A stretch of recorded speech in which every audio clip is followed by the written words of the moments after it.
రేవంత్ రెడ్డి కాదు, రాబందు రెడ్డి షెడ్డీ గ్యాంగ్ తో కలిసి భూములు కబ్జా చేస్తున్నాం. హిల్టు పాలసీ వెనుకున్నది ఆ గ్యాంగే. లంక బిందెలు దొరుకుతాయని ఆ పాలసీ పేరుతో అక్రమాలకు తెరలేపుతున్నాడు. పార్టీ ఆదేశిస్తే హిల్టు అక్రమాలు రుజువు చేస్తా, అలా చేయకపోతే పదవికి రాజీనామా చేసి రాజకీయ సన్యాసం తీసుకుంటా.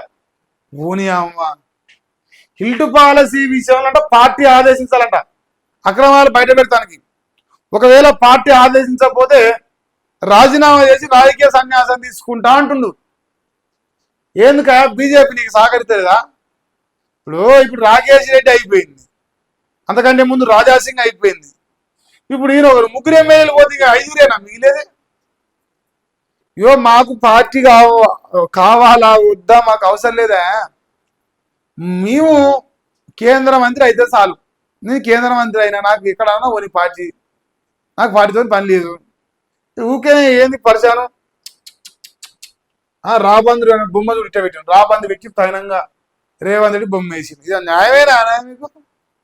మా అన్న ఎంత పెద్ద ముఖ్యమంత్రి, ఏం కథ? ఇంకనే మా అన్న అంటే ఎట్టా? రాష్ట్ర ప్రభుత్వం దగ్గర ₹1 లేదు. సర్పంచులు గెలిచిన బిల్లులు రావు. హామీల గురించి అడిగితే నాకేం తెలియదు అన్నారు. ఇప్పుడు నేను చెప్పిందే నిజమైంది.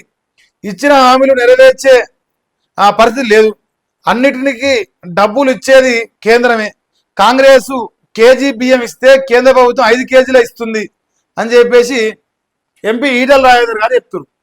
సో మీకు వచ్చే 6 కేజీల బియ్యంలో అలా కేజీ రాష్ట్ర ప్రభుత్వం ఉంది, మిగిలిన 5 కేజీలు కేంద్ర ప్రభుత్వ పైసలతో వస్తుంది. ఇంకోటి నేను ఆనాడే చెప్పినా, నాయన కాంగ్రెస్ ఓటేసినా మీకు ఏం రావని చెప్పినా మీరు వినలేదు. మరి ఇలా ఏం వస్తలేవు, మరి మీ ఇష్టము, జాగ్రత్తరా బాబా అని చెప్పేసి చెప్తుండు. కాంగ్రెస్ కు ఓటేయకరంట డైరెక్ట్ గా. మరి మీరే నిర్ణయించుకోరు ఆయన ఏ పార్టీకి ఓటేయాలనేది.